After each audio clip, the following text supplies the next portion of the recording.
What do you think? I think we're dead meat. Real dead meat.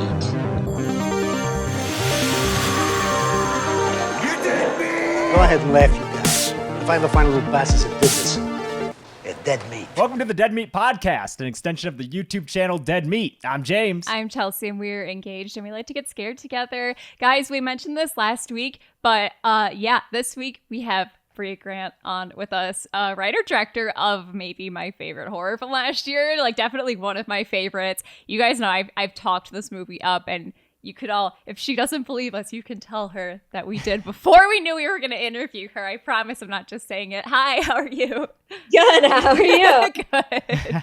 I'm so excited to have you here. I want to talk a lot about, obviously 12-Hour Shift. You have a new movie out, Lucky, which James and I have already watched, and we really, really enjoyed. Can we get into some spoilers with it? Are we allowed to? Well, we should talk spoiler-free at first. Sure. At least, for people who want to check it out. It's out. It's out there. That's true.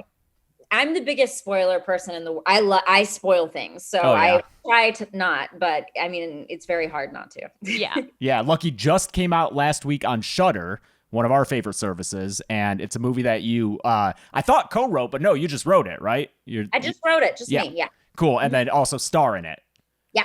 Yes, and that, so that just came out on Shudder. Like we said, 12-Hour Shift came out last year, which you wrote and directed, and then also recently was After Midnight, which we were able to catch, and The Stylist, which we didn't have time to fit in. But it sounds like you've just been so busy. I don't know how you have the time to do all this. Also, this just came in the mail before we started rolling. You wrote a comic, and I was like, oh, this was probably from a few years ago. No, about the author mentions 12-Hour Shift and Lucky. So oh my God. Did this just come out too? Like, what? Yeah, it came out in October. Yeah. Wow. Hi, can you tell we're like total weirdos for you? No, Just being open about it. You did your research, and that's very exciting for me. Well, Yeah.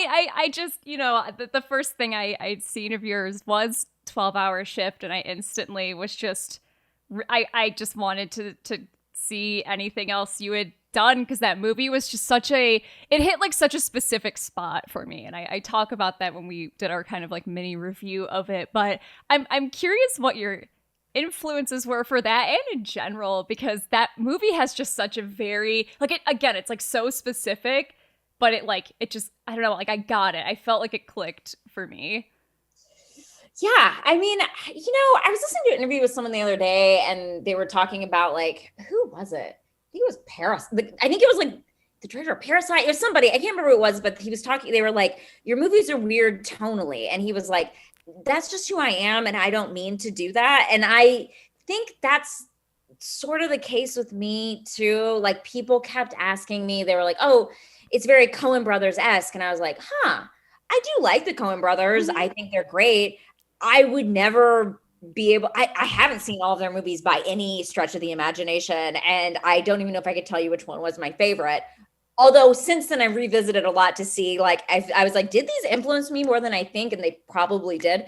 But yeah, I love genre. So I think I'm influenced by just a lot of indie horror. I love indie horror, but also I do love kind of a fast-paced, Edgar Wright, Tarantino kind of style. And I think especially the 12-Hour Shift, when writing it, that was what I kept picturing, was all these sort of heisty kind of movies that I really love, but putting them in a world that I am more familiar with, which is a small town in the 90s. Yeah. I love a good heist movie. And I love especially, I think, it made me realize when you said, people have maybe pointed out, oh, is this kind of a Coen Brothers? Which that is something I mentioned, is I was like, it feels which I love. Yeah. It was it feels like a Coen Brothers thing, but specifically it feels Coen Brothers to me because everyone in it is kind of a fuck up, and it's just this powder keg. You just know it's gonna the first domino is gonna fall, and the third act is just gonna be an absolute shit show.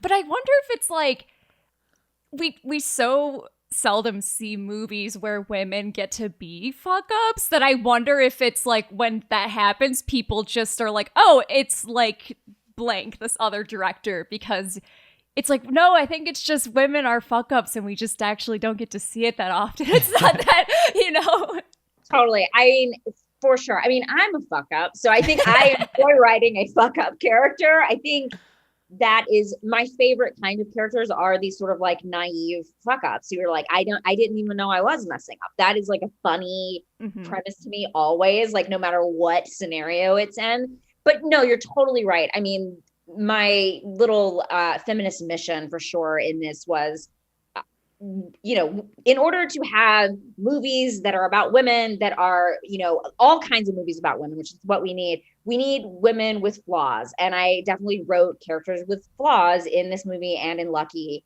I wanted these flawed female characters because in order to see women as human, we need to give them human characteristics. And for better or for worse, humans have flaws. Yeah. So that I mean, women should have flaws and they should be fuck ups sometimes and they should be weird and lame. And I don't know, like all of these things, like I don't want my female characters to be superheroes unless I'm writing, fucking Wonder Woman or something.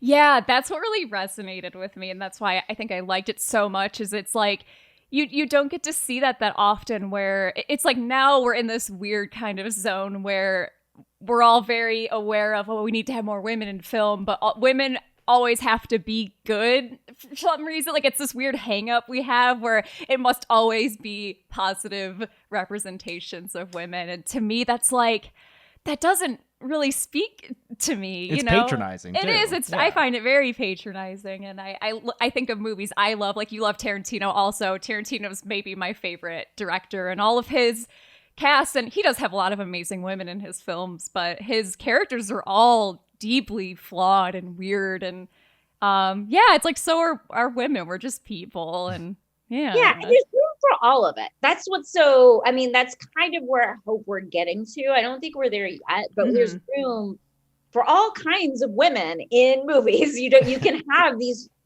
perfect kind of final girls. You can have, I mean, we've been playing with virgin cheerleaders for so long, I think we can be done. But we can have these like women that do these like noble things and that kind of woman. I just think we also need to make room for the women who are bad, not making great choices, maybe killing people, the things that are just kind of make them more nuanced and interesting to me. Yeah, I think gray area characters are something I would love to see more women get to write and play.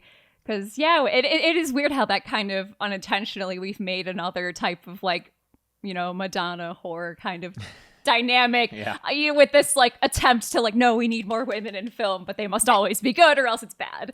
Do you know what I mean? Yeah. So anyway, that's just, I don't mean to ramble at you about your own film, but I really enjoyed that aspect of it. Seriously. I love it. Yeah, Regina from 12 Hour Shift. Oh my God, Regina one of my is favorite characters ever. Yeah, I love Chloe Farnworth's portrayal. I was shocked to find that she is British and nailed that Southern accent.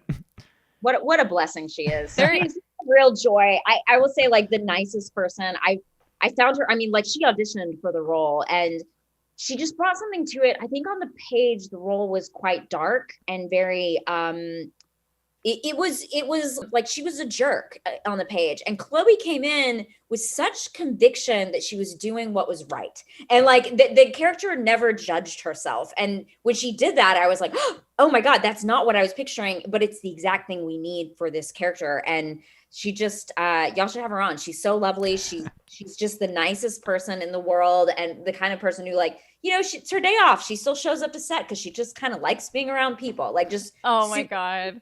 That's wonderful. Made that character, you brought that character to life in a way that I didn't expect, which was great. Yeah, we rewatched that movie with our social pod of like a couple of our friends, and like the second time around, I just realized, there is a way to play that character that, for me, I think if I read that script, it would be like the obvious way to play her, right?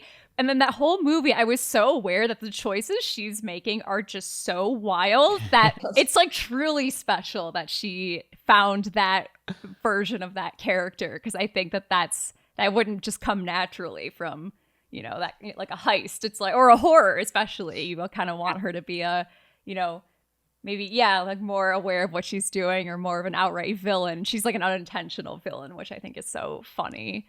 Yeah. It made her so much more likable. So you're willing to watch the story and see how it unfolds and see what she actually does. Yeah. She just really brought that role to life. It's great. How much of her dialogue, or is there anything you can think of in particular, plot wise or just dialogue or character trait wise, that after she was cast and you kind of had this new idea of who this character was that you then went and changed? Like, was there anything that is like specifically this new version of the character? Well, by the time we cast, I think we have like 2 weeks till we started shooting. So I did not do many script changes because I was deep in prep by that point. But something I like to do is I give the actors I try to do it on every setup, but at least in every scene, I try to give the actors their own take where they can go off script. They can change up anything they want. They can throw away all of my notes. So once I feel like I've gotten what I want, I let the actors kind of improvise and do whatever they want. And I think, it's weird with some characters. I use a ton of it. And I'm sure you can imagine like who those are. Like some of the side characters just are very brilliant improvisers and they just came up with stuff in the spot that I'm like, this is going in the movie. Chloe, I did use some of her improv. But a lot of that was definitely on the page. Like I wanted this character who rambled, who said a lot of stuff that didn't necessarily make sense, who's kind of in her head and will talk about something that no one else is talking about. So a lot of that was there, but I mean, it's a lot of memorization for her, which I feel, that kind of makes it more impressive for me, that it's so much of that original dialogue, which means the intent was this totally different character. And she just read it and was like, oh, here's this totally different thing I'm kind of mining out of here, like sifting out. It's so crazy. Which character? Oh, I'm sorry. Go ahead.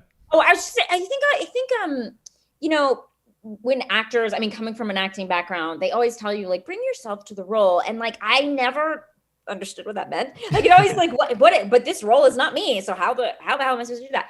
And I feel like she's a person who does. Like she just brought herself to the role, and herself is a nice person. And she would approach everything in a way that she was doing what was best at that moment. And that really worked, I think. Yeah. Which characters would you say you used maybe the most improv takes from? Because from other interviews that I watched, because full disclosure, I am covering 12-hour shift on the other show on our channel, The Kill Count, which involves a lot of like behind the scenes information. So I've watched a lot of interviews with you, and so that's why I know a lot of random facts. We're just like super creepy this week. Stories. I'm so sorry. I've also done interviews with people, and yeah, it's the same stories. And actually, when we were watching Lucky, and there's that scene where you're talking about how your character's not lucky, you've done all those interviews and you've answered the same questions. Time. We're just like, oh no. Yeah, I was like, oh no, that's going to be us asking questions. And so what was it like making a movie? Can you tell us?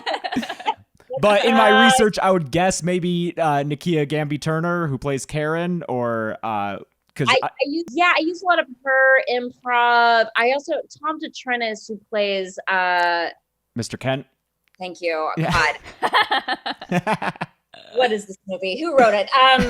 That's my favorite joke when we're doing something and I'm like, who wrote this movie? That's my favorite mid shoot joke. Yes, Mr. Kent, lots of improv. Tom DeTrenis is just really brilliant. Actually, also Brooke Sagan, who plays Janet, is a really brilliant improviser. She had a lot of good jokes in there. I mean, Angela too. I mean, everyone I used a bit of their improv, but for sure, Tom DeTrenis, he has this whole run at the end where he's like talking still and like he's like, "Don't touch my head. This is dead." He's like talking like that is not in the movie. Like that was not the script. That's just him talking about God knows what. In fact, like I talked to all the actors. I knew him beforehand. I knew almost everybody beforehand. I had calls with all of them, and I was like, let's find the thing that makes your character interesting and that isn't necessarily on the page. So he and I kind of came up with the idea that he was taking notes and he was real nosy and like was going to write down everything that happened. That wasn't in the original script. So he really ran with that in a way that I completely didn't expect. But I mean, I definitely used improv from every single person. The outtakes from the movie would be insane because sometimes you let people improv and it just goes somewhere else and you're like, that made the whole crew laugh, we'll never make it. But I'm fine to let it go because I feel like it's kind of like for an actor, it's almost like you just get to make sure you're getting everything you want out of that scene and out of that moment. And even if that's just like saying something that doesn't even belong, you got it out there. And I think that that's what's important. And in some ways makes the actors trust you as a director a little bit more, I think. Yeah. And I, you mentioned that you knew a lot of the cast beforehand. And I realized that while doing my research that it probably felt like such a tight-knit, close group of friends or family on set, which probably lent to the improvisational feel and just the fun atmosphere of the movie. But I did have a very specific question. You mentioned, is it Brooke Sagan? Is that how you pronounce her last name? Okay, yeah. So I know that she worked on The Real Housewives of Horror with you in like 2013, but she's also on an improv team with Tara Perry. So did she introduce Tara to you, or did you also know Tara independently and it was just this, oh, we all know each other? I think it's a good question. It's Tara to me. I think somehow I met Tara through, so I knew my producers, Jordan Long and Matt Glass, because they did behind the scenes videos on Real Housewives of Horror in 2015. They did some of my BTS. And maybe I met her through them. I'm not sure. I've just known Tara forever. She's one of those people just like in my circle. I have no idea, because I knew Brooke Sagan far before we shot that too, because through a mutual friend, Cindy Parikh. So look, LA is not that big. No, it's not. No, it's not. It seems big, but like I meet someone like in my world that I know, people I know, I'm always shocked. Dusty Warren, who's in the movie, I didn't know him before this, but he knows a lot of the people involved in the movie. So that was like a cool, like, oh, I didn't know him. And then I got to know him through the process of the movie.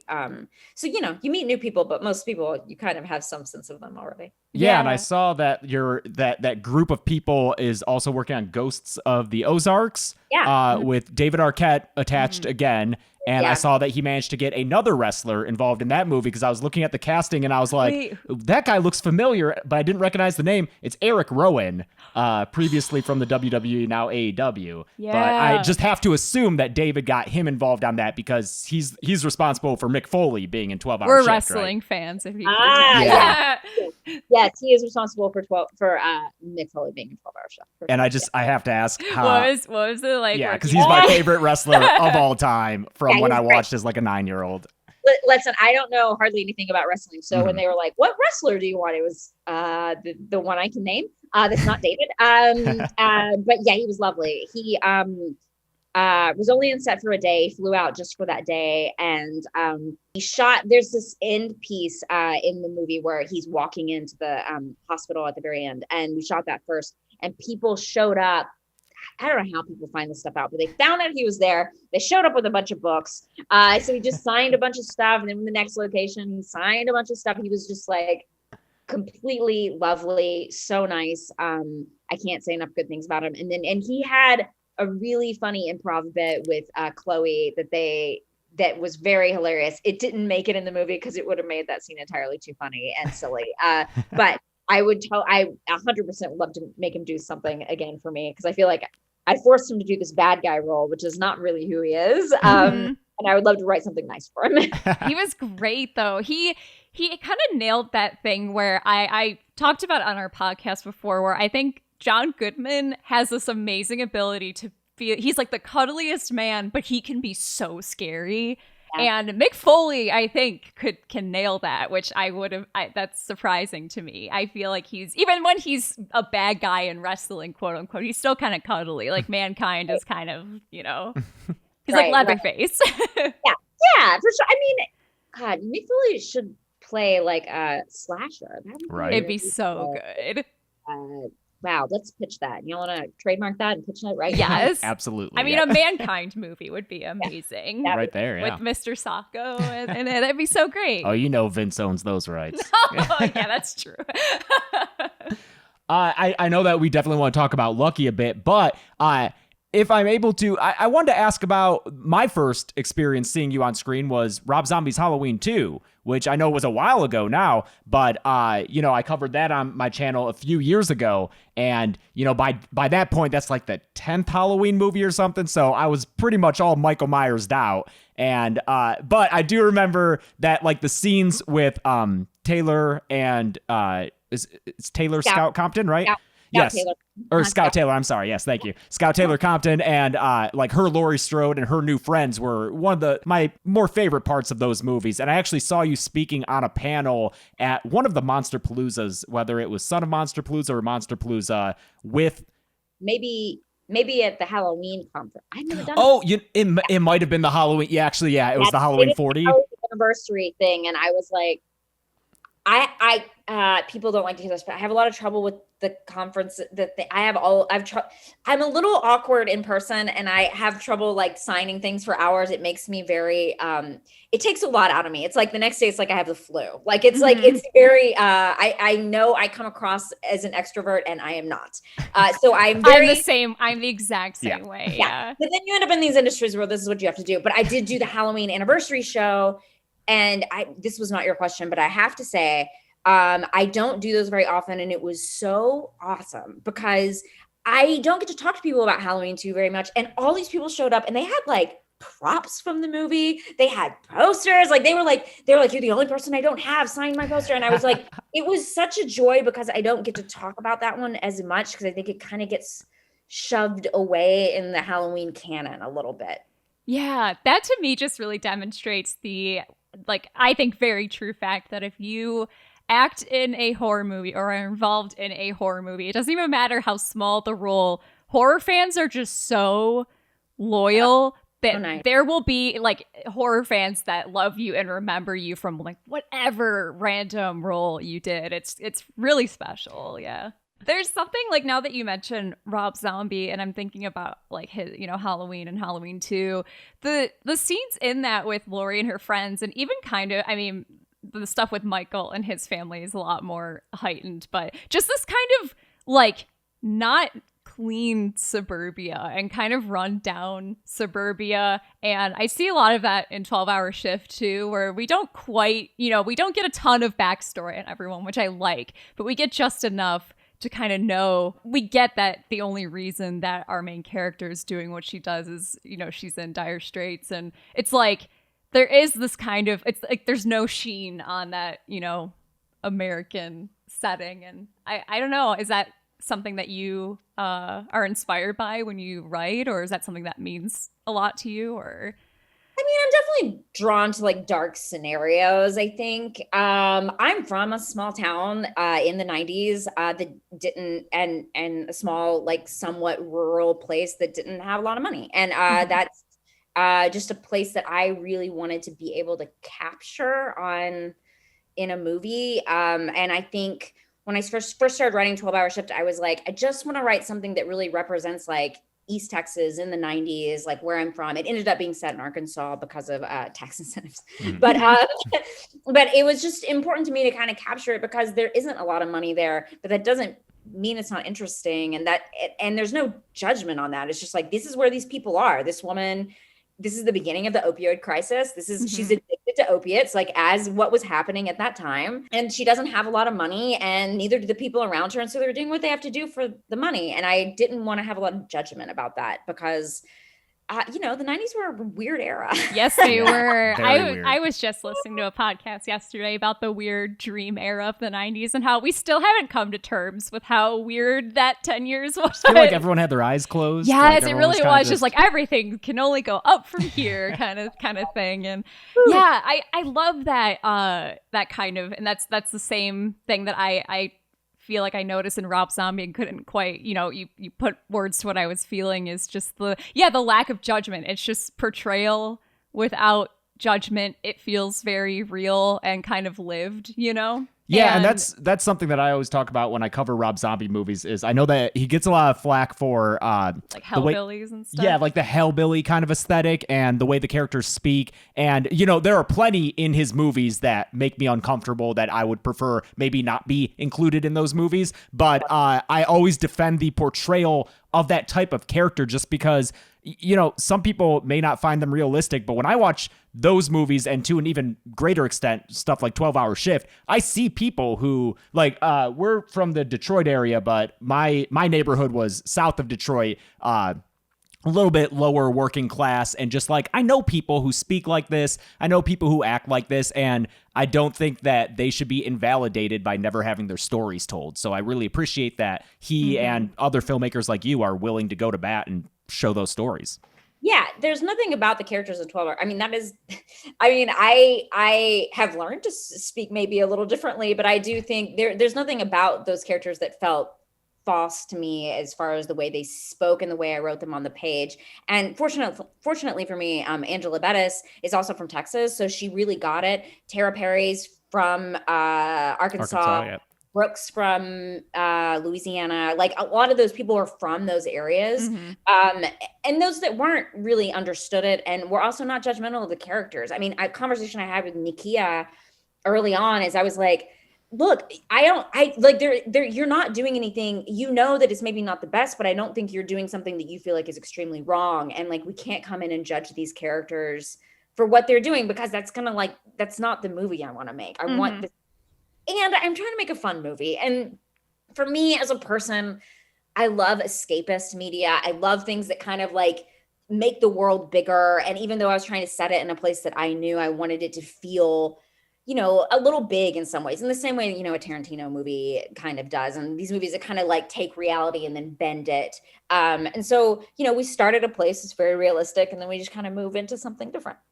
Yeah. And I think it's so valuable to kind of get, like we were kind of talking about, just media like this, where it's, really varying representations of women that are unique. And also just, I think there's a whole, like, culturally, we're very, I think, cruel to kind of suburban, more rural America, especially Southern America is like very, like our depictions of it overall, I think, are just very mean. And, especially like, I mean, we just had the freezing weather in Texas, and some of the response to that and dialogue around that I thought was despicable and just like so shameful. Like that was just such a shameful moment, I think. And I wonder how much media can contribute to the ways that we see people from these areas and just assume, like, oh, maybe they deserve it because they're all just,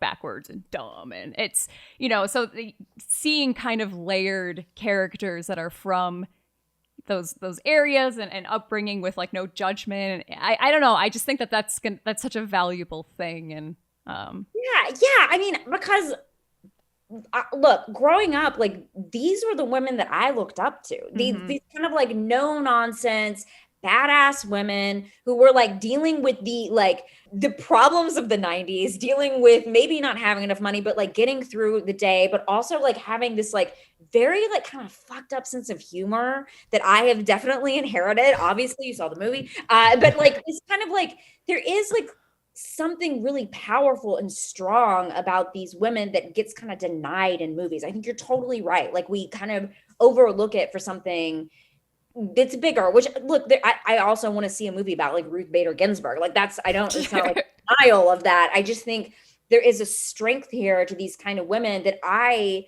used as role models for myself. It was these women in these small towns who kind of took no shit. And like that was important to me. And I still identify with more than I do with Ruth Bader Ginsburg, because I'm never going to have like, that kind of authority or education or all of these things that I think, obviously she was awesome. But I'm never going to be that kind of authority figure. I'm only going to be the thing that I probably saw growing up.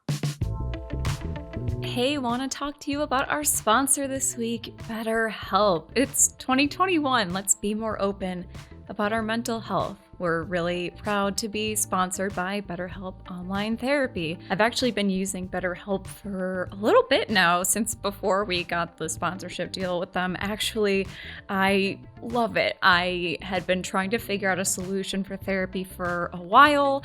I was having a really hard time finding a therapist even before COVID, and I decided to check out BetterHelp, and I found a therapist that I really, really love. I talk to her about once a week, and therapy can honestly be whatever you need it to be. Right now, since we don't have much person-to-person contact, we're all very isolated. Sometimes it's just me talking at my therapist about whatever I'm doing that week. And other times we work on stuff you would expect to work on in therapy. It honestly is up to you. BetterHelp is customized to what you feel comfortable with too, so it can be video, phone, live chat, whatever you need to communicate with your therapist. It's more affordable than in-person therapy. I know from experience, I can attest to that, and you can start communicating with a therapist in under 48 hours. So because this podcast is sponsored by BetterHelp, Dead Meat listeners get 10% off their first month at betterhelp.com/deadmeat. That's betterhelp.com/deadmeat. So go to betterhelp.com/deadmeat, 10% off your first month of BetterHelp. Do you want to talk about Lucky? Yeah, because Lucky is, a very woman-centric movie.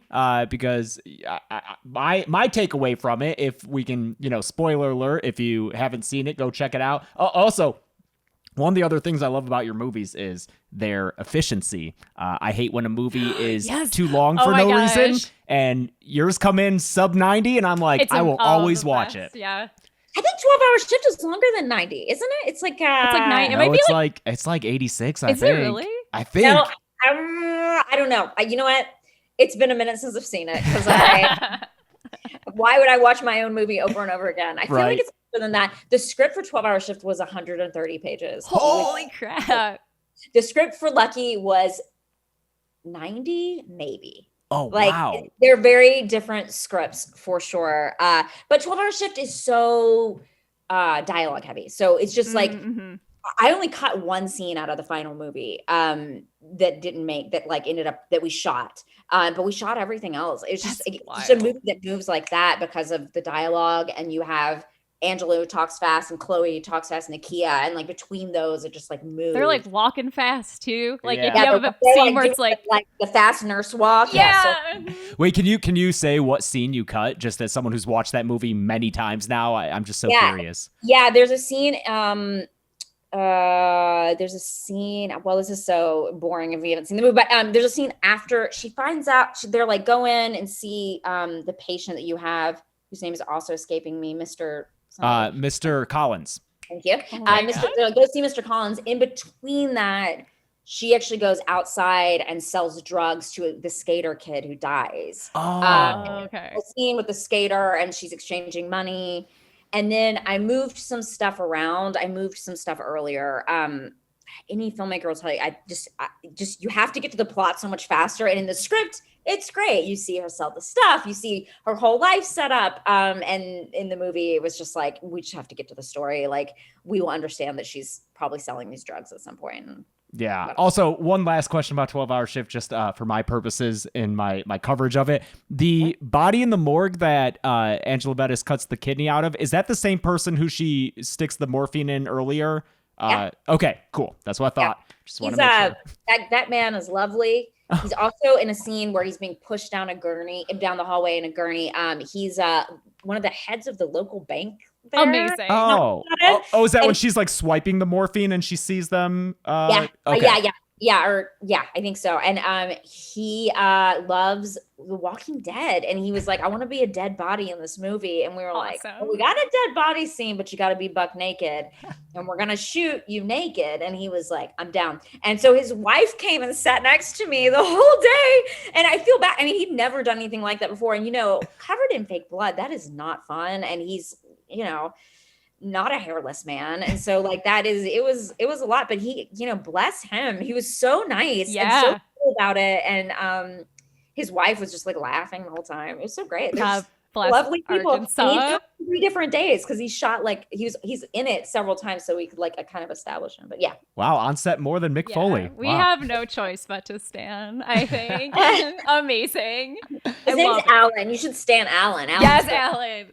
I love because we're being from Michigan. We had for a few years while we had tax incentives. Also, we had a lot of movies come to film, and there's something about being somewhere that's not LA where movies aren't normally shot. Oh man, people are so pumped, as they should be. It's movies and it's magical and amazing, and it's great. That's so fun. Yeah, it's very much. People kept like coming, like we were shooting on one floor of this hospital and word got around and people would just come up to that floor of the hospital and be like, we heard there's a movie shooting here. And I'm like, yeah, I'm the director and you're not invited. Like, what are you doing here? I actually walked to a set. That reminded me when we were watching it with our social pod, a friend of ours was like, oh man, all the cars in this. And I was like, I guarantee, because it's a town in Arkansas. It's like, okay, so it's a local shoot. People are probably so pumped. I'm just guessing and I want to see if I'm right. Someone's like cousin's uncle just has a bunch of classic cars and is like, yes, use my cars in your movie, please. We were borrowing a Coke machine from somebody that we were and then we were there and we saw these cars and we're like, could we borrow that car and that one too? And they were like, yeah, of course, just take the cars. Yep. It was, yeah, it is. Exactly. My dad is like a car guy and like a classic car guy, and classic car guys, like any opportunity, if you want to use it for a photo shoot, drive like your friends to the prom, amazing. They're so down. Yeah, they want to show off their babies. Yeah. So nice. The kids and the guys who like, there's some skater kids you see at one point. Those guys also worked at the place where we got the cars from. Like it's, when you're shooting like in a place like that, it's so awesome because you're like, do you want to help? And they're like, yeah, I'm going to help. Like, and they'll just show up and help you out. It's just lovely. That's so cool. I think it's so cool to hear stories about that where it's like, something that maybe people don't, it's a place where you don't see movies shot all the time, and just the excitement people have and the willingness to like, yeah, I want to help work on this thing and make something and like do something collaborative. It's just like a nice, I don't know. I'll take those kinds of stories now. Yeah, they're not all jaded like us here in LA. God. I know. Like, oh, they're closing the street again. At your house, I'm like, you can never shoot at my house. Yeah. Well, just too, I feel like we're also like, there's such an emphasis on like the individual. I mean, especially now since we're all so isolated from each other, but just, it's a very American idea. It's like the individual and like every man for himself kind of, but filmmaking is so collaborative that I love hearing about like cool movie shoots, especially, like in a place where that doesn't happen that often and people are like down to do something collaborative. And I like that. I think that's it's just a nice warm feelings from that. Yeah, for sure. So with Lucky, we should definitely talk about Lucky. I'm having a blast talking about everything else. Lucky, am I right? Is this the script that you've been working on for like years? Is that right? I'm going to be honest with you. I worked on all of them for years. So 12-hour shift also I worked on for, probably a little bit less time because I shot them so close to each other. And I know I wrote it about a year later. So I worked on Lucky for maybe 3 years before I shot it, and 12-hour shift probably 2 years. Okay. Yeah. And I love letting people know that, because I think a lot of people who only consume media and don't help create it maybe have this false understanding that it's easier to make than it is. When I make my videos for YouTube, I'll live stream my editing process just to show people there's a lot of hours that go into these. And they're like, oh, wow, you've been editing for 2 whole hours? That's crazy. I'm like, that's nothing, man. So yeah, hearing that it took these scripts years to get into shooting condition is really valuable for people to know, I think. Yeah, for sure. I mean, Lucky was set up even other places. There were several places that were like, we want to make it. And then it never, just for whatever reason, things didn't work out. But it took about 3 years from this time I started writing it to basically when it got optioned, and then maybe another 6 months or so till we made it. So. And then how does that kind of shake out with like, since you also direct and you directed 12-hour shift, but you didn't direct Lucky, but you starred, it's like how does that, work out? Like when, how do you decide? Yeah. Do you make that decision or is that even kind of, I don't want to direct Lucky? No, I mean, I thought I was going to direct Lucky, but when I took it to Epic, they were like, we love this. we want Natasha Kermani to direct it. They had just done Imitation Girl with her, and I was a fan of hers, and I knew her. And they were like, and we want you to star in it, which I had never planned on being in Lucky. I just felt like, one, I'm kind of taking a step back from acting, and then two, I just felt like the character wasn't really me. Like, I was like, this is like a self-help book author, and she has her whole life together, and I'm a mess of a human, and like, how is that, you know, how could I possibly play this role? But then I talked to Natasha, and I kind of got on board for it. And it was nice because I got to be involved with it, because it was such a project so close to my heart that I got to be in it, you know, from beginning to end, basically, or involved with it from beginning to end. And yeah, so, I mean, I kind of do know my strengths. I think it would have been a really different movie if I directed it, but I don't know if it would have, I think it's a better movie that Natasha directed it. I think it ended up being the movie it was supposed to be.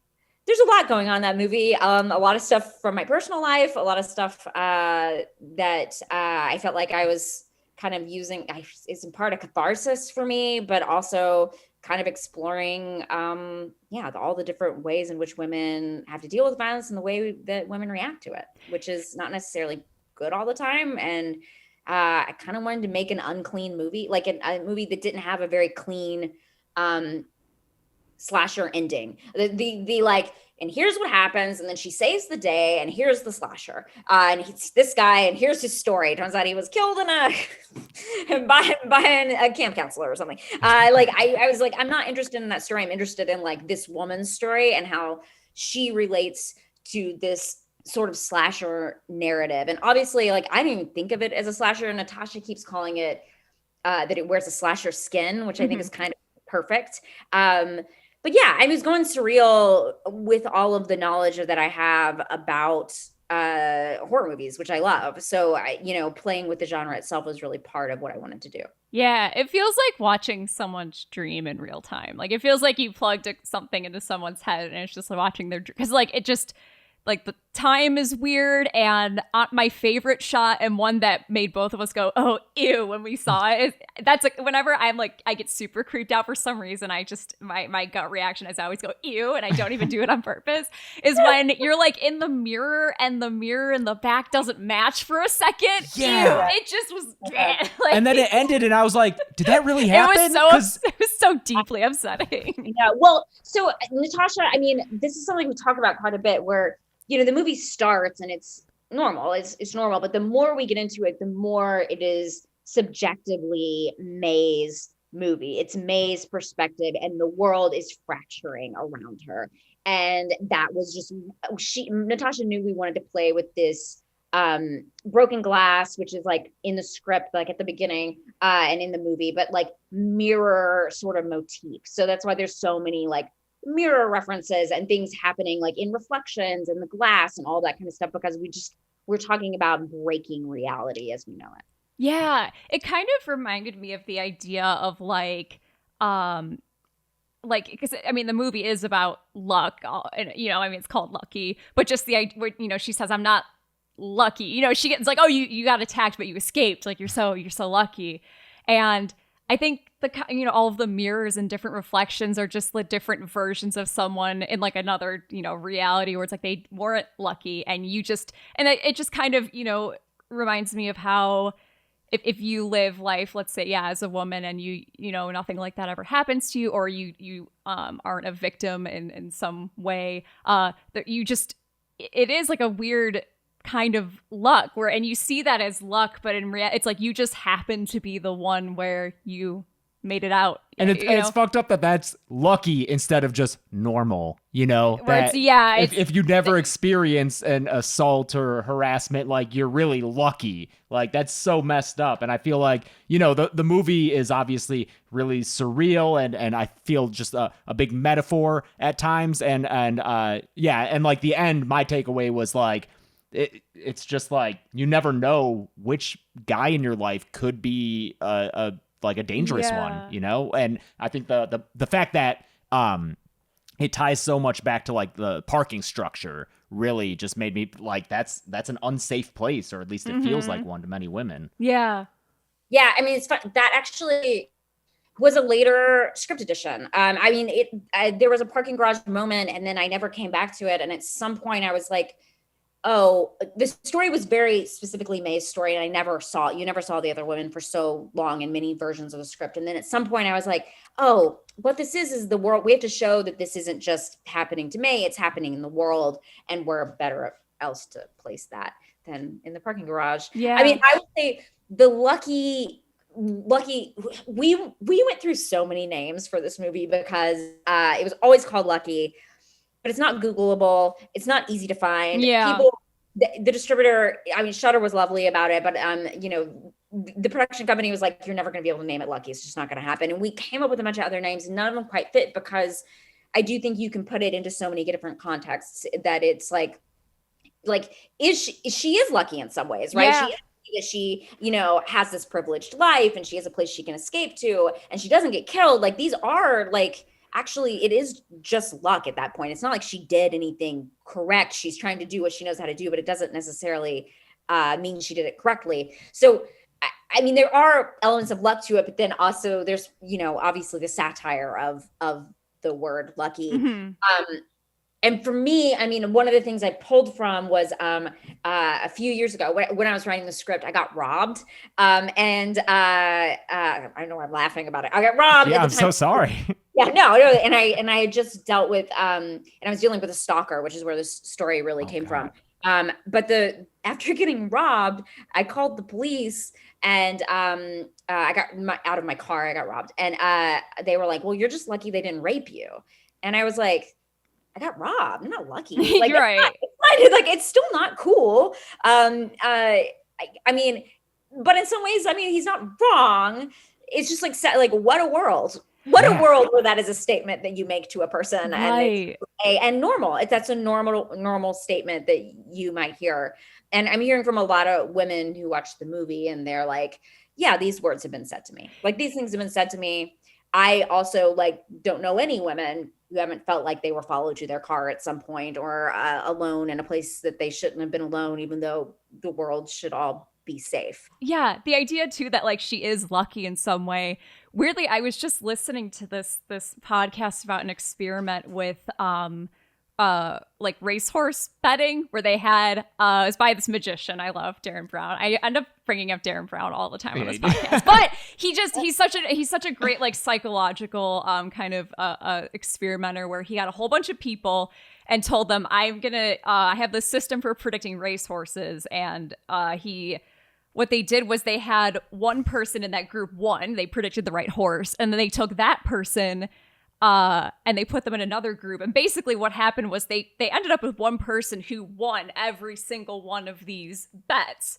And this one person was convinced that they had the correct system for that they knew, and that it was like a guarantee that they'd be able to predict the outcome of these races. And it's almost like the idea of like the perfect victim, you know, where it's like, if someone's just lucky, which this person was just truly lucky. They happened to be the person who got all of these answers right. You know, in life, someone can be truly lucky where something terrible doesn't happen to them. And often we get this idea in our heads that like, well, it's because I did something right, when that's not the case. You know, it's you know, maybe all these other people, other women did the exact same thing, behave the same way, and it's just, you know, it's the randomness of the universe. But I think, yeah, it's weird, like that experiment. I thought of that movie and just the idea of like different outcomes, and then there's this one version of a person that, you know, makes it through unscathed. Yeah, that's very good. I think also, like, you know, there's also, and this has been brought up quite a bit, which I think is a good take on the movie. There's a lot of privilege there too, right? We're talking about the character in Lucky is a woman who, you know, has access to a home, has access to the police, has access to all of these things that that other women not out in her universe, you know, experiencing this exact same thing probably don't have access to. So yeah, there's a lot of things going on in that movie for sure. It's definitely somewhat of a graduate thesis or something. I don't know.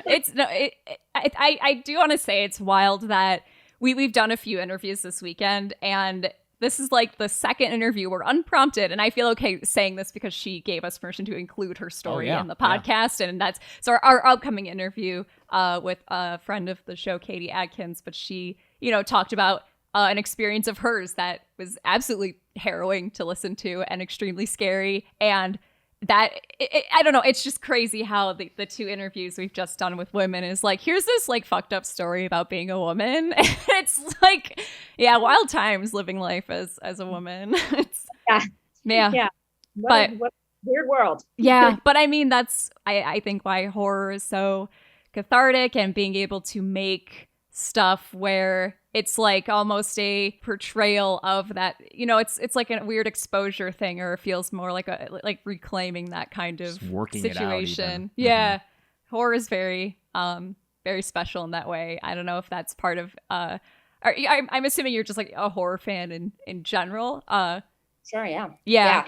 Is there any kind of horror that you particularly love or are drawn to? Yes. Well, I mean, I tend to like indie stuff. Like, just I love when I watch something and they're like, they made this for $75, and I'm like, what is it? Like, I want to see that movie. Mm-hmm. I love like a low budget horror. I'm a big sci-fi person, as you can kind of tell from Lucky. It has like Twilight Zone-y parts to it. So I love when horror and sci-fi get combined, or horror and fantasy. Annihilation. Love Annihilation, read all the books, and then loved the movie. That kind of, like, I love that kind of stuff. And then one of my favorite kinds of horror or genre is like Our World but Different. Mm-hmm. Like, so what was the movie I just watched that I felt like was this? Oh, His House. Have you watched His House? Yeah, we did a 2-parter on that movie. I'm obsessed with it. Okay. Our World but Different. Like Our World, but like there's one thing and you're like, wait, oh, that like brought them out of our universe in this weird way, and they're in this other kind of universe, and that kind of stuff is just chef's kiss. That's what I love. Like take me to our place, but then make it like different enough. That's the stuff I love. Especially like I read a ton, and those are the books I love too. Yeah. On the subject of horror as a genre, I know that some people, when I cover 12-Hour Shift this week, are going to be like, that's not a horror movie. I've heard you call it horror adjacent, which is a term I would use. Is that accurate? I think it's a workplace comedy.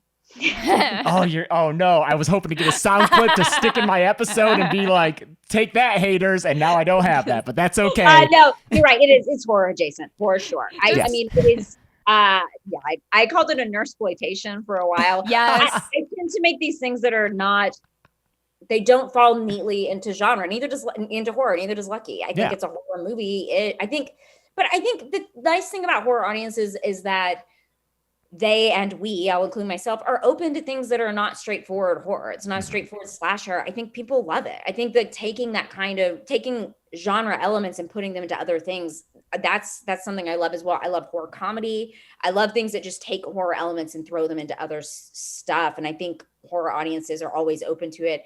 And not only open to it, they embrace it, which is great, which is why we played 12-Hour Shift, played so many horror festivals. And I don't think it is a straightforward genre movie at all, but I do think it is a heist movie with horror elements. Yeah.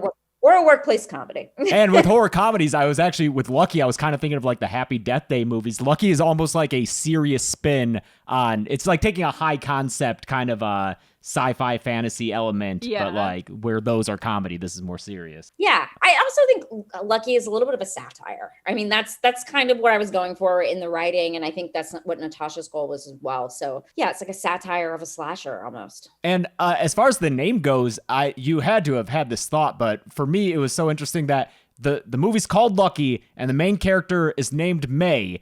And there was the horror movie May, directed by Lucky McPhee, starring Angela Bettis, who starred in 12-Hour Shift. So you're the first person who's pointed this out, but it is true. I named the character of May after Angela Bettis in the movie May because I love. Oh my God. Now, the Lucky thing is just random, but I love the movie May. Movie May was so influential for me, which is one of the reasons I wanted Angela in 12-Hour Shift. But it was literally, I pull from movies that I love and I just named the character May, and no one has realized that. It's so weird. So like, I'm cool. like, how? And they came out at the same time. You would think people would be like, are you a fan? But I caught it. Really quick before we let you go, you mentioned when you were doing research for the 12-Hour Shift episode, you found out that Brea is an American history. Or did you do a PhD or you Yeah, master's, right? Yeah, I have a master's in American Studies. Focusing specifically on anarchism in the early 20th, like late 19th, early 20th century. And I was like, oh, amazing. Yes. What? I just Where is that? Where did you find that information? It was another like Zoom interview that was like an hour long, and I sat there and watched it because I love 12-hour shift. Oh, wow. So I wanted to know all about it. And my undergraduate was anarchism in the early like an anarchist movement in the early 1900s,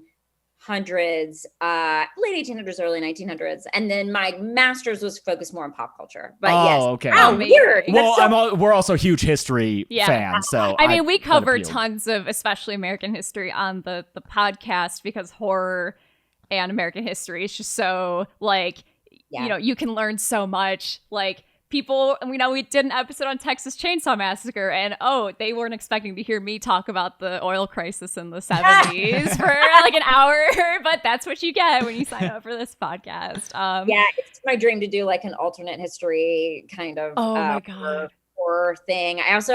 Not horror related. I want to do like a biopic on Emma Goldman. Like there's all sorts of things. Yeah. Well, thank you so much for your time, Brea. I don't know how you spared an hour with so much stuff going on. I know that you just must always be working on something, which I can relate, but I really respect.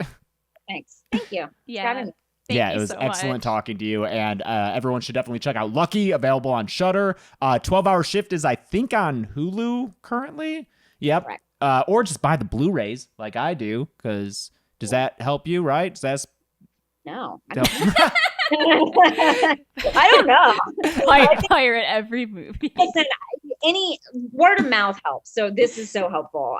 Word of mouth and just watching the movie helps. And any way you can get those numbers up and people hear about it, and then hopefully enough people hear about it and someone gives me another movie. Yeah, absolutely. I really hope that happens because we're such big fans, and I will be very much looking forward to anything you do next.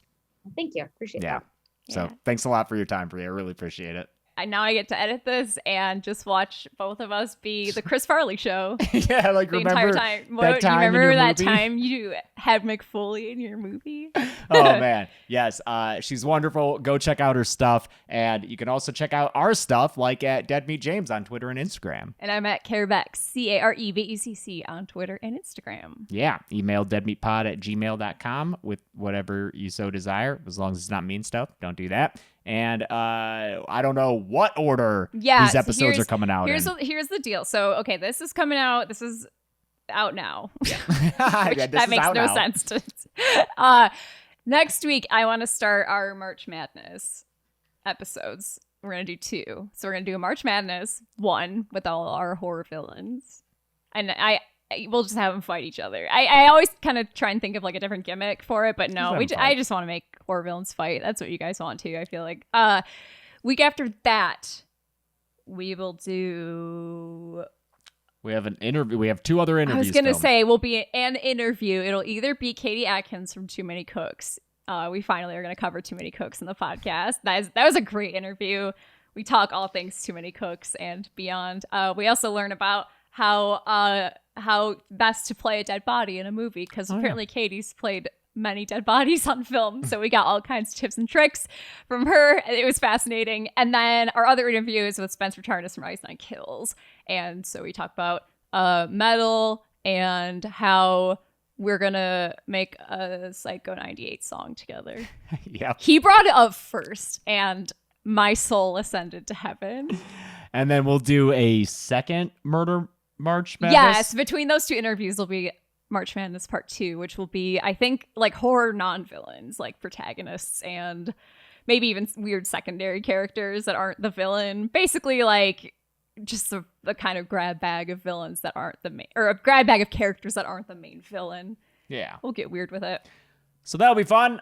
Check all that out in the weeks to come. But until next time, I'm James. I'm Chelsea. And this has been the Dead Meat Podcast.